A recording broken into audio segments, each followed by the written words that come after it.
Okay, so మనం ఇప్పుడు equity వాటాల జారీ లేదా వాటాల జారీకి సంబంధించి, అది ఈక్విటీ వాటా అయినా కావచ్చు, అధిక వాటా అయినా కావచ్చు అండి, వాటాల జారీకి సంబంధించినటువంటి చాప్టర్లోకి మనం వెళ్తున్నాం.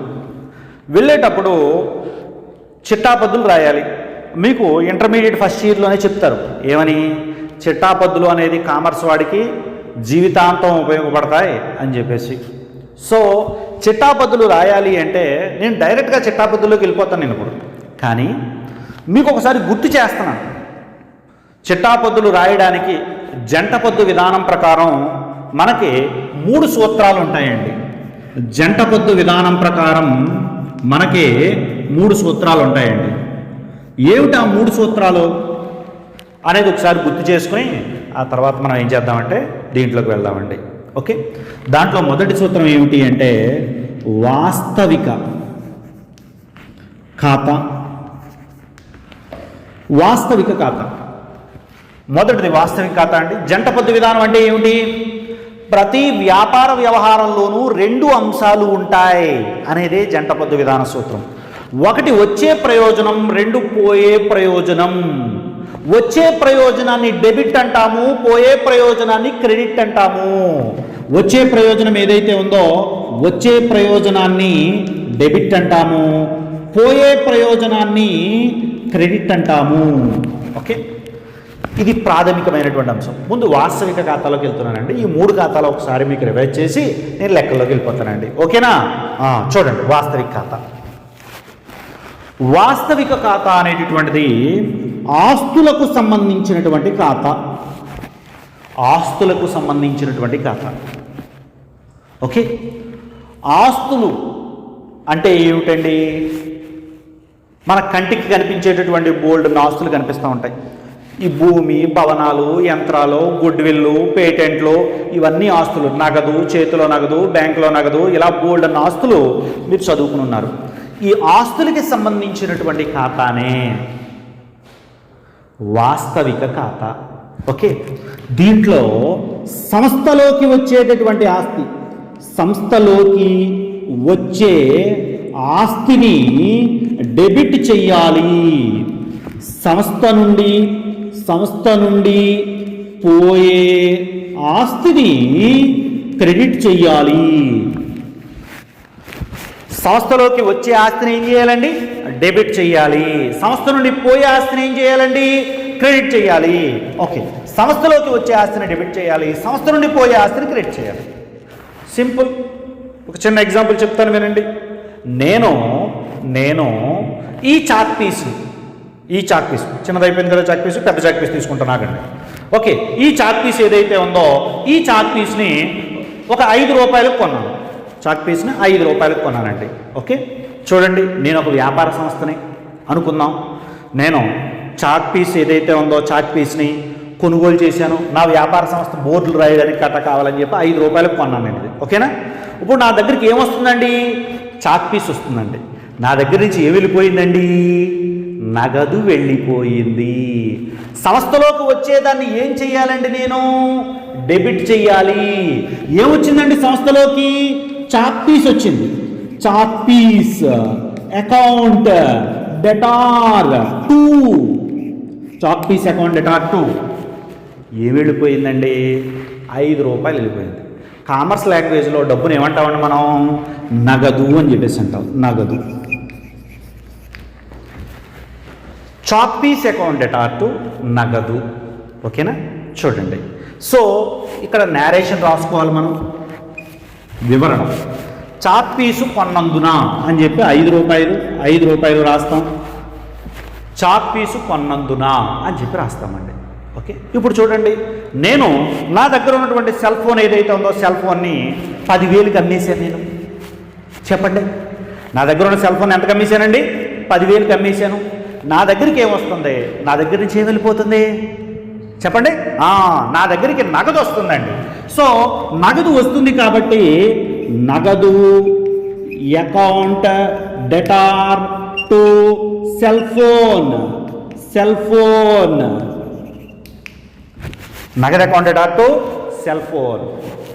సో నగదు ఏదైతే ఉందో నగదు ఖాతా డెటార్ టు సెల్ ఫోన్ ఖాతా అని చెప్పి 10,000 వేసుకుంటాం. అంటే సంస్థలోకి వచ్చే ఏ ఆస్తినైనా డెబిట్ చేయాలి, సంస్థ నుంచి పోయే ఏ ఆస్తినైనా క్రెడిట్ చేయాలి. ఇది వాస్తవిక ఖాతా ఏదైతే ఉందో వాస్తవిక ఖాతా అండి. ఓకేనా? నెక్స్ట్ చూడండి, వాస్తవిక ఖాతా తర్వాత నెక్స్ట్ ఖాతా ఏమిటి అని చెప్పేసి అంటే వ్యక్తిగత ఖాతా. వ్యక్తిగత ఖాతా. ఓకే స్టూడెంట్, చూడండి, వ్యక్తిగత ఖాతా, ఇండివిజువల్ అకౌంట్, పర్సనల్ అకౌంట్. వ్యక్తిగత ఖాతా ఇది వ్యక్తులు సంస్థలకు సంబంధించిన ఖాతా. వ్యక్తులు సంస్థలకు సంబంధించినటువంటి ఖాతా. It deals with the persons and organisations. వ్యక్తులు సంస్థలకు సంబంధించిన ఖాతా. For example Andhra bank account, okay, Ramarao account, Krishnarao account. Okay, so ఇలాగ దుర్గాప్రసాద్ అకౌంటు, ఇలాంటివి, ఈ యొక్క కృపరాజు అకౌంటు, ఇలాంటివన్నీ కూడా మనం వ్యక్తిగత ఖాతాలుగా చెప్పడం జరుగుతుంది. మొన్న జూనియర్ అకౌంట్స్ ఆఫీసర్స్ JAO ఎగ్జామ్లో బిట్ ఏమి అడిగాడంటే రామారావు ఖాతా ఏ విధమైన ఖాతా అని చెప్పేసి అడిగాడు. మన పంచాయతీ సెక్రటరీలో ఒక బిట్ అడిగాడు. ఏమడిగాడు వాడు? ఫర్నిచర్ ఖాతా. ఫర్నిచర్ అంటే బల్లలో బెంచులు. ఫర్నిచర్ ఖాతా ఏ విధమైన ఖాతా అని అడిగాడండి. ఏ ఖాతా అంటే ఫర్నిచర్ ఖాతా. ఫర్నిచర్ అనేది ఆస్తి కాబట్టి ఏ ఖాతాలోకి వస్తుంది? వాస్తవిక ఖాతాలోకి వస్తుంది. Ramarao, Apparao, Andhra bank, state bank, ఇలాంటివన్నీ కూడా ఏ ఖాతాలోకి వస్తాయండి? వ్యక్తిగత ఖాతాలోకి వస్తాయి. అర్థమైందా? ఇప్పుడు వ్యక్తిగత ఖాతా సూత్రం చెప్తాను, వినండి. వ్యక్తిగత ఖాతా సూత్రం ఏమిటి అంటే సంస్థ నుండి ప్రయోజనం పొందే వ్యక్తి ఖాతాను డెబిట్ చేయాలి, సంస్థకు ప్రయోజనం ఇచ్చే వ్యక్తి ఖాతాను క్రెడిట్ చేయాలి. ఓకే, సంస్థ నుండి ప్రయోజనం పొందే వ్యక్తి ఎవరైతే ఉన్నారో పొందే వ్యక్తి ఖాతాను డెబిట్ చేయాలండి, సంస్థకు ప్రయోజనం ఇచ్చే వ్యక్తి ఖాతాను క్రెడిట్ చేయాలండి. ఓకే, అర్థం కాలేదా? ఇప్పుడు నేను ఒక ఎగ్జాంపుల్ చెప్తాను, వినండి. ఓకే, నేను మీకు, నీ పేరేంటి? గంగా, నీకు ఒక 10,000 ఇస్తున్నాను నేను. ఓకే, గుర్తుంచుకో, నీకు నేను 10,000 ఇచ్చాను. నేను ఒక వ్యాపార సంస్థని. నేను ఎవరికి ఇచ్చాను 10,000 చెప్పండి? గంగాకి ఇచ్చాను 10,000. అంటే నా నుంచి ఎవరు ప్రయోజనం పొందారండి? గంగా ప్రయోజనం పొందాడు.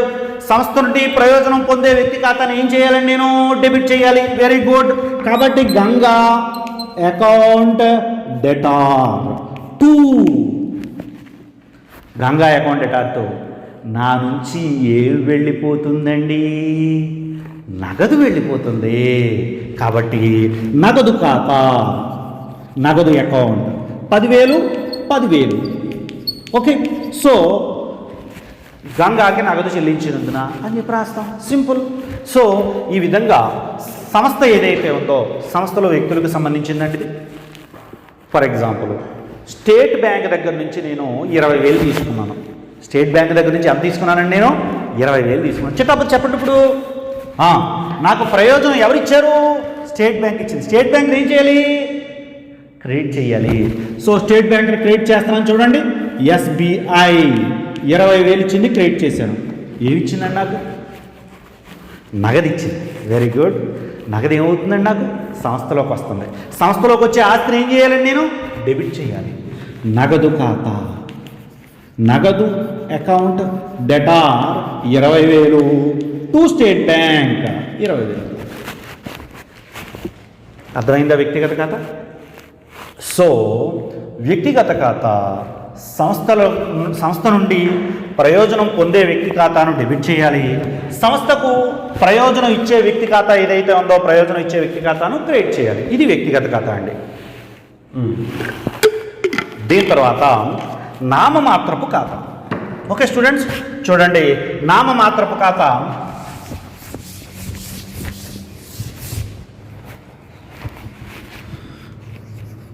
నామమాత్రపు ఖాతా నామినల్ అకౌంట్. నామినల్ అకౌంట్ చూడండి, ఇది ఆదాయాలు వ్యయాలు, ఖర్చులు నష్టాలకు సంబంధించింది. ఖర్చులను నష్టాలను డెబిట్ చేయాలి, ఆదాయాలు లాభాలను క్రెడిట్ చేయాలి. ఖర్చులు నష్టాలు డెబిట్ చేయాలి, ఆదాయాలు లాభాలు క్రెడిట్ చేయాలి. Okay, what is this? ఖర్చులు నష్టాలు. వ్యాపార సంస్థకి ఖర్చులు నష్టాలు చాలా ఉంటాయండి. ఖర్చు అంటే ఏమిటి, నష్టం అంటే ఏంటి? ఖర్చు అంటే ఏమిటి, నష్టం అంటే ఏంటి? ఏదైనా ప్రయోజనం పొంది చేసేదాన్ని ఖర్చు అంటాం. నష్టం అంటే ఏ ప్రయోజనం రాకుండా చేసేదాన్ని నష్టం అంటాం. ఓకే, ఫర్ ఎగ్జాంపుల్ చూడండి, మన దగ్గర పనిచేస్తున్నటువంటి ఉద్యోగికి జీతం ఇచ్చాం, అది ఖర్చు. అగ్ని ప్రమాదంలో సరుకు తగలబడిపోయింది, అది నష్టం. అర్థమైందా? ఖర్చుకి నష్టానికి తేడా. ఖర్చు అంటే వ్యాపార సంస్థ ఏదో ఒక ప్రయోజనం పొందుతుంది. కరెంటు బిల్లు చెల్లించాం, మనకు ఖర్చు అది.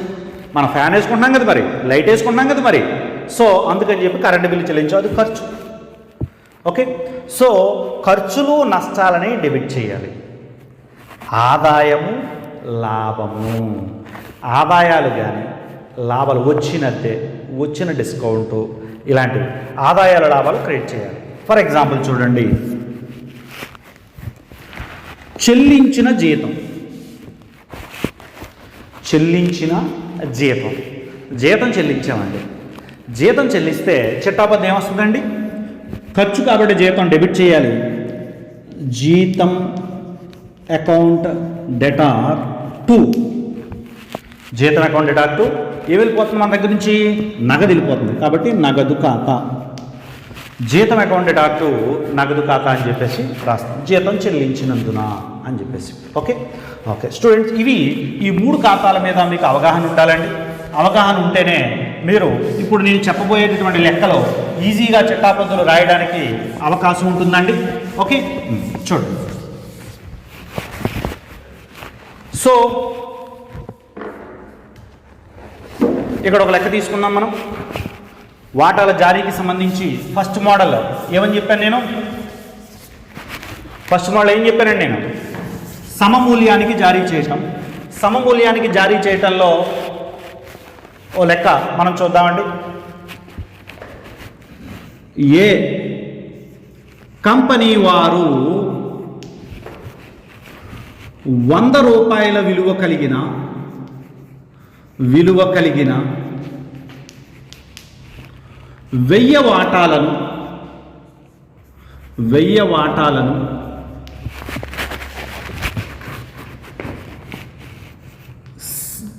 సమమూల్యానికి జారీ చేశారు. సమమూల్యానికి జారీ చేశారు. వారు దరఖాస్తుతో 30 రూపాయలు, మొదటి పిలుపుగా 40 రూపాయలు, తుది పిలుపుగా 30 రూపాయలు వసూలు చేశారు. ఓకే, లెక్క చూడండి ఒకసారి. ఏ కంపెనీ వారు 100 రూపాయలు విలువ కలిగిన 1000 వాటాలను 100 రూపాయల విలువ కలిగిన 1000 వాటాలను, వాటా ఒక్కొక్కటి 100 రూపాయల విలువ కలిగిన 1000 వాటాలను జారీ చేశారండి. సమమూల్యానికి అంటే 100 రూపాయలకే జారీ చేశారు. 100 రూపాయలు 90 రూపాయలకి జారీ చేస్తే ఏంటండి? డిస్కౌంట్. అదే 100 రూపాయలది 110కి జారీ చేస్తే ఏమిటండి? ప్రీమియం. ఓకేనా? ఇప్పుడు 100 రూపాయలకే జారీ చేశారు. దరఖాస్తుతో అంటే ఒకేసారి మొత్తం పిలిచేయండి. అది అప్లికేషన్ పెట్టుకున్నప్పుడు దరఖాస్తుతో కొంత మొత్తాన్ని, మొదటి పిలుపుగా కొంత మొత్తాన్ని,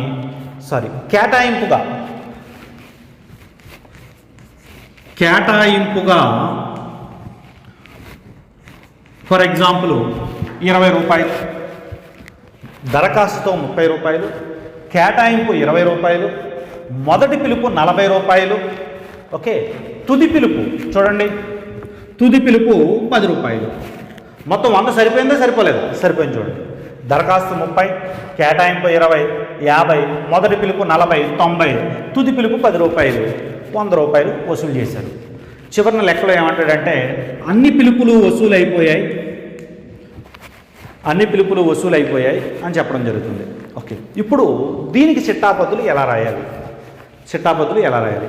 సహజంగా చిట్టాపద్దుల ప్రొఫార్మా ఏదైతే ఉందో, చిట్టాపద్దుల ప్రొఫార్మా మీకు తెలుసండి.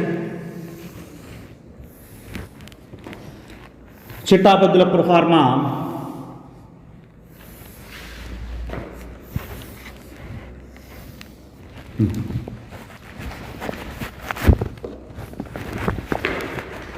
తేదీ వివరాలు ఎల్ఎఫ్, తేదీ వివరాలు ఎల్ఎఫ్, డెబిట్ మొత్తము, క్రెడిట్ మొత్తం. ఓకే, చూడండి, తేదీ వివరాలు ఎల్ఎఫ్, డెబిట్ మొత్తము, క్రెడిట్ మొత్తము. ఇప్పుడు ఏ కంపెనీ మనం చిట్టాపద్దులు రాస్తున్నామండి? ఏ కంపెనీ. కాబట్టి ఏ కంపెనీ యొక్క చిట్టాపద్దులు, ఏ కంపెనీ యొక్క చిట్టాపద్దులు అని చెప్పేసి మనం రాసుకుంటాం. ఓకే, ఫస్ట్ చూడండి, నేను ఫస్ట్ 100 రూపాయలు విలువ కలిగినటువంటి 1000 వాటాలను జారీ చేశారు. దరఖాస్తుతో 30 రూపాయలు వసూలు చేశారన్న. దరఖాస్తుతో ముందు డబ్బులు వచ్చేస్తే మనకి, అందుకని చెప్పి ఏం రాస్తాము అంటే నగదు లేదా బ్యాంక్ అనే పదం రాయాలి. ఈ కంపెనీ అకౌంట్లలో ఎప్పుడు నగదు అనే పదం ప్రయోగించడం కరెక్ట్ కాదండి. ఎందుకంటే త్రూ బ్యాంక్ ద్వారానే అన్ని ట్రాన్సాక్షన్స్ జరుగుతూ ఉంటాయి. కాబట్టి బ్యాంక్ అనే పదమే రాయాలి మనం. సంస్థలోకి నగదు వస్తుంది అంటే బ్యాంక్ అని రాస్తాం మనం. బ్యాంక్ అకౌంట్ డెటార్ టు ఎందుకోసం వచ్చిందండి? దరఖాస్తు కోసం వచ్చింది. కాబట్టి ఈక్విటీ వాటా దరఖాస్తు ఖాతా అని చెప్పి రాస్తాం. నేరేషన్ ఏమిటి అంటే ఈక్విటీ వాటాకు దరఖాస్తు సొమ్ము వచ్చినందున అని చెప్పి రాస్తాం. ఓకే, ఇప్పుడు చూడండి, ఈ మొత్తం ఎన్ని వాటాలండి? 1000 వాటాలు. ఒక్కొక్క వాటా దరఖాస్తు మొత్తం ఎంత అండి? 30 రూపాయలు అండి. 1000 × 30 అంటే ఎంత అండి? 30,000 అండి. 30,000 30,000. బ్యాంక్ అకౌంట్ డెటార్ 30,000 డెబిట్ వైపు మొత్తం. ఈక్విటీ వాటా దరఖాస్తు ఖాతా 30,000 అయింది అక్కడికి. ఓకే, ఇప్పుడు చూడండి, ఈ మొదటి చిట్టాపద్దు వచ్చినటువంటి మొత్తాన్ని మనం మూలధనం ఖాతాకి బదిలీ చేయాలి. ఎందుకంటే ఇదంతా మూలధనమే. దరఖాస్తు రూపంలోనూ వసూలు చేసిన, కేటాయింపు రూపంలోనూ వసూలు చేసిన, అంటే వాటాదారుడు మొదట దరఖాస్తు చేసుకున్నాడు 30 రూపాయలు చెల్లించి, అయ్యా నేను 100 రూపాయల వాటా కొనడానికి నేను ఒప్పుకుంటున్నాను, మీకు అప్లికేషన్తో పాటు ఈ 30 రూపాయలు కూడా చెల్లిస్తున్నాను అని చెప్పి 1000 మంది వాటాదారులు మొత్తం 30,000 చెల్లించారు. ఈ వచ్చిన దరఖాస్తు మొత్తాన్ని మూలధనానికి బదిలీ చేయాలండి. అందువలనే ఈక్విటీ వాటా దరఖాస్తు ఖాతా డెటార్, దరఖాస్తు అకౌంట్ డెటార్ టు ఈక్విటీ వాటా మూలధనం ఖాతా 30,000 30,000 దరఖాస్తు సొమ్మును మూలధనానికి బదిలీ చేసినందున అని చెప్పి రాస్తాం. దరఖాస్తు సొమ్ముని మూలధనానికి బదిలీ చేసినందున అని చెప్పి రాస్తామండి. 30,000 ప్రతి చిట్టాపద్దు, ప్రతి ట్రాన్సాక్షన్కి అంటే దరఖాస్తుకి కేటాయింపుకి ప్రతిదానికి సహజంగా 2 చిట్టాపద్దులు వస్తాయండి. ఓకే, మొదట మనం ఏం చేసామంటే దరఖాస్తుకి సంబంధించి డబ్బులు వచ్చినాయి కాబట్టి నగదు వచ్చింది కాబట్టి నగదు అకౌంట్ డెటార్ ఈక్విటీ వాటా దరఖాస్తు ఖాతాని రాయాలి. కానీ బ్యాంక్ అని ఎందుకు రాసామంటే కంపెనీల్లో నగదుకు బదులు బ్యాంక్ అనే పదాన్ని వాడతాము. ఓకేనా? బ్యాంక్ అకౌంట్ డెటార్ ఈక్విటీ వాటా దరఖాస్తు ఖాతా. వచ్చిన డబ్బుని ఎన్ని వచ్చినాయి? 1000 వాటాలు. ఒక్కొక్క దానికి ఎంత అండి? 30 రూపాయలు. 30,000 వచ్చిన దరఖాస్తు సొమ్ముని మూలధనానికి బదిలీ చేస్తున్నామండి. అందువలనే ఈక్విటీ వాటా దరఖాస్తు ఖాతా డెటార్, ఈక్విటీ వాటా మూలధనం ఖాతా అని చెప్పి రాసామండి. ఓకేనా?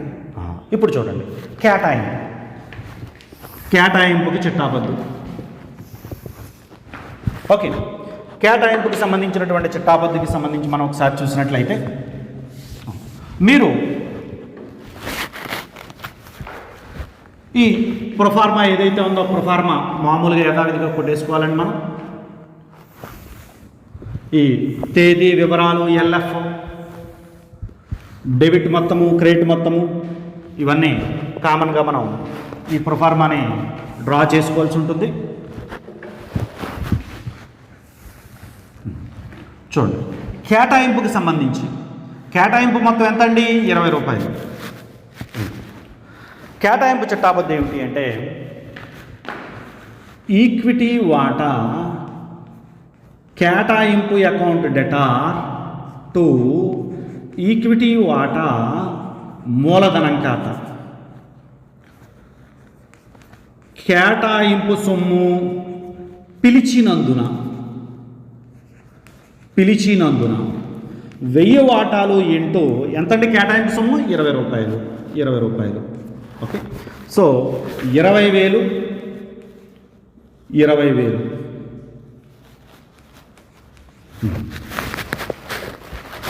చూడండి, కేటాయింపు గురించి మనం ఒక మాట మాట్లాడుకోవాలి అనుకుంటే ఈక్విటీ వాటా కేటాయింపు అకౌంట్ డెటార్ టు ఈక్విటీ వాటా మూలధనం ఖాతా. ఈక్విటీ వాటా కేటాయింపు అకౌంట్ డెటార్ టు ఈక్విటీ వాటా మూలధనం ఖాతా 1000 వాటాలు ఇంటూ కేటాయింపుగా 20 రూపాయలు వసూలు చేస్తున్నాం. అందువల్ల 20,000 అండి. Okay, bank account debtor to equity వాటా కేటాయింపు ఖాతా 20,000 కేటాయింపు సొమ్ము వచ్చినందున కేటాయింపు సొమ్ము ఏదైతే ఉందో కేటాయింపు సొమ్ము వచ్చినందున ఇక్కడ మీకు ఒక చిన్న క్లారిఫికేషను నేను ఇచ్చుకోవాల్సి ఉంటుందండి. ఏమిటా క్లారిఫికేషన్ అంటే ఇక్కడ నగదు ముందు రాసామంటే మనం బ్యాంకు ముందు రాసామండి, తర్వాత ఏమో మూలధనానికి బదిలీ చేసాం సార్. మరి ఇక్కడ ముందు మూలధనానికి బదిలీ చేసి తర్వాత ఎందుకు నగదు రాసాం? ఇది క్వశ్చన్. ఓకే, చూడండి, దరఖాస్తు మనం వాటాలు జారీ చేసిన తర్వాత దరఖాస్తు అప్లికేషన్తో పాటు డబ్బులు చెల్లించేస్తాడు. అంటే ముందు డబ్బు వచ్చేస్తుంది, వచ్చిన డబ్బుని మనం మూలధనానికి బదిలీ చేస్తాం. వచ్చిన తర్వాత ఇప్పుడు కంపెనీ ఏమడుగుతుందంటే మీకు వాటాలు జారీ చేసినప్పుడు మీరు దరఖాస్తు చేసుకున్నారో కన్ఫర్మ్ చేసుకోవడానికి డబ్బులు చెల్లించండి అని చెప్పి ముందు డబ్బులు అడిగింది. ఆ తర్వాత వాటాదారుడు డబ్బు చెల్లించాడు. అర్థమైందా? ఇది ఈ రెండింటి మధ్య ఉన్నటువంటి తేడా అనమాట. ముందేమో డబ్బులు అడిగేసాము, ఆ తర్వాత డబ్బులు వచ్చినాయి. ఇక్కడ ఏమైంది? ముందు డబ్బు చెల్లించే డబ్బులు మూలధనానికి బదిలీ చేస్తాం. ఇది తేడా. అందుకని ఇక్కడ ముందేమో మూలధనానికి బదిలీ చేస్తాం, ఆ తర్వాత డబ్బులు వస్తాయండి. ఓకేనా? ఓకే. ఇక దీని తర్వాత మొదటి పిలుపు, ఈక్విటీ వాటా మొదటి పిలుపు ఏదైతే ఉందో ఈ మొదటి పిలుపుకి సంబంధించి మనం ఒకసారి చూసినట్లయితే సేమ్ ఇంతే. ఇక్కడ ఈ పదం ఒక్కటే మారుతుంది, మిగిలిన అలాగ వచ్చేస్తాయండి. ఈక్విటీ వాటా మొదటి పిలుపు అకౌంట్ డెటార్ టు ఈక్విటీ వాటా మూలధనం ఖాతా 1000 వాటాలు ఇంటూ మొదటి పిలుపుకి ఎంత అండి? 40 రూపాయలు ఈజ్ ఈక్వల్ టు 40,000. మొదటి పిలుపు వచ్చినందున అని చెప్పి రాస్తాం. మొదటి పిలుపు పిలిచినందున అని చెప్పి రాస్తాం. ఈక్విటీ వాటా మొదటి పిలుపు అకౌంట్ డెటార్ టు ఈక్విటీ వాటా మూలధనం ఖాతా. ఓకే, 1000 వాటాలు ఇంటూ 40 రూపాయలు చొప్పున 40,000. ఓకేనా? సో దీన్ని ఇప్పుడు bank account debtor, okay, so దీన్ని మనం ఇప్పుడు bank account debtor to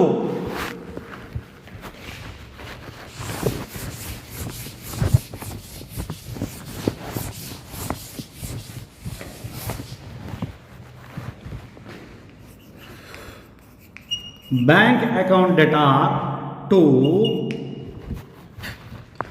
equity వాటా మొదటి పిలుపు ఖాతా. Bank account debtor to equity వాటా మొదటి పిలుపు ఖాతా 40,000.